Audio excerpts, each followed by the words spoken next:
है। देखिए, शिक्षक नियोजन के बारे में आप सबको पता है कि माननीय उच्च न्यायालय के जो आदेश आए हैं उसके आलोक में शिक्षा विभाग कार्रवाई कर रही है। कार्रवाई नंबर 1 है कि आपको पता है कि सबसे पहले जो दिसंबर शिक्षक वाले हैं उनको उस हेयरिंग को लेकर जो ऑर्डर आए हैं उसमें यह कहा गया है कि अपॉइंटमेंट हम नहीं दे सकते हैं बट प्रोसेस को जारी रख सकते हैं। प्रोसेस को जारी रखा गया। उसके बाद डीएलएड और बीएड के बीच में जो कन्फ्लिक्ट था और उसके बाद यह आया कि जो डीएलएड को प्राथमिकता दी गई है उस पर स्टे लगाया गया और यह स्टे 7 सितंबर तक रहा। 7 सितंबर के स्टे में यह कहा गया कि आप इस जो प्राथमिकता है उसको आप स्टे के तौर पे देखेंगे। तो वैसे में आपको याद होगा कि 17 दिसंबर 2019 को जो ऑर्डर निकाला गया था शिक्षा विभाग द्वारा उसमें स्पष्ट कहा गया था कि बीएड और डीएलएड दोनों की अलग अलग मेरिट बनाई जाएगी और सबसे पहले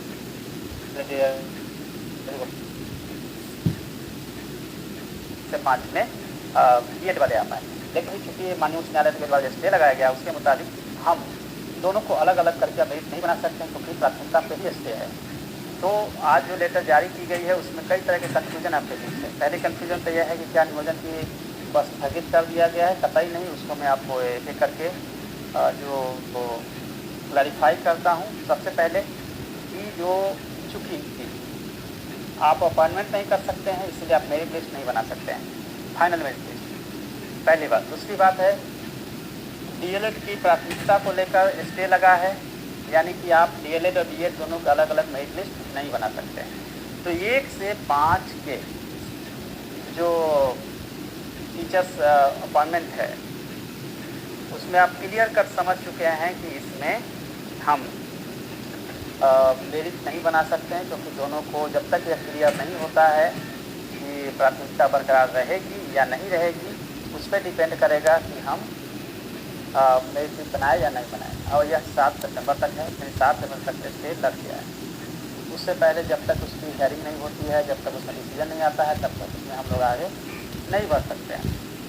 अब बात रही 30 दिसंबर की, तो 30 दिसंबर को लेकर भी अपॉइंटमेंट को छोड़कर प्रोसेस को कंटिन्यू रखने के लिए ऑर्डर आए हैं।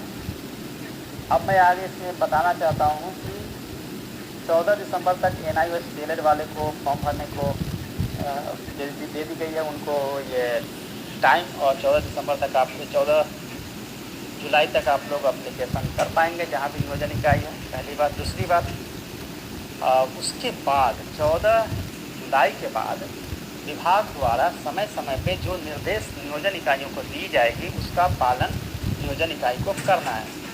लेकिन आपको यह पता होना चाहिए कि आप लोगों ने जो आवेदन दिए हैं, नियोजन इकाई जो आवेदन डीएलएड वाले NIOS वाले जो आवेदन दे रहे हैं उसमें अब चूँकि मेरिट इससे नहीं बन सकता है 1 से 5 में, क्योंकि प्राथमिकता की बात 6 से 8 में थोड़ी सी हमें जो है कन्फ्यूजन कम है। 6 से 8 में प्राथमिकता की बात नहीं है, इससे 6 से 8 में हम लोग बढ़ सकते हैं मेरिट के लेवल तक, बट अपॉइंटमेंट के लेवल तक हम लोग नहीं जा सकते हैं क्योंकि माननीय उच्च न्यायालय का उस पर स्टे है। तो उस हिसाब से आप यह समझ लें कि 6 से 8 वाले में 1 से 5 में जब तक डिसीजन नहीं होता माननीय उच्च न्यायालय का उसमें आगे नहीं बढ़ा जा सकता है। तीसरी बात जो है सीटेड दिसंबर को लेकर, सीटेड दिसंबर को लेकर ऑलरेडी चूँकि स्टे लगाया गया है उसमें भी अपॉइंटमेंट के लेवल तक नहीं जाया जा सकता है, उसमें भी 3 सितंबर तक रोक लगाई गई। तो कुल मिला के बात यह है प्रोसेस जो मैं पहले ही कहता था प्रोसेस कंटिन्यू रहेगी, बट अपॉइंटमेंट या मेरिट के लेवल पे आगे नहीं बढ़ा जा सकता है। माननीय उच्च न्यायालय के जो ऑर्डर हैं उसके एक एक बिंदुओं को का पालन होगा। उसमें विभाग की तरफ से जो पक्ष रखना है जैसा कि माननीय शिक्षा मंत्री जी ने कहा था तो वो पक्ष विभाग की तरफ से रखी जाएगी। और उसके बाद चूँकि हेयरिंग का डेट ही सितंबर में है तो हमें वेट करना पड़ेगा सितंबर तक। रही बात आपके प्रोसेस का, तो प्रोसेस जो एज पर नॉर्म्स है और जहाँ तक रेस्ट्रिक्शन नहीं है वहाँ तक पहुँचेंगे, लेकिन अपॉइंटमेंट की प्रक्रिया अपॉइंटमेंट नहीं किया जा सकता है 1 से 5 में मेरिट भी नहीं बनाया जा सकता है, क्योंकि प्राथमिकता पे अभी निर्णय होना बाकी है। तो मुझे लगता है कि आप सभी लोग मेरे पॉइंट को समझ गए होंगे। और दूसरी पॉइंट यह है कि विभाग अपना पक्ष जो सही होगा उसको रखेगी, विभाग यह डिसाइड करेगी और फिर हियरिंग के बाद ही ये डिसाइड हो पाएगा। तो कुल मिला के अब मुझे लगता है कि आपकी जो दुविधा है वो दूर हो गई होगी। जैसे बीएड वाले ने अप्लाई किया है, डीएलएड का अप्लाई 14 जुलाई को ख़त्म हो जाएगा, तो आगे के लिए भी विभाग द्वारा समय समय पे जो निर्देश दिया जाएगा उन निर्देशों का पालन किया जाएगा नियोजन इकाइयों द्वारा। यही तमाम बातें हैं। अगर आपके कोई क्वेश्चंस अगर हैं इस बारे में तो आप मुझसे पूछ सकते हैं।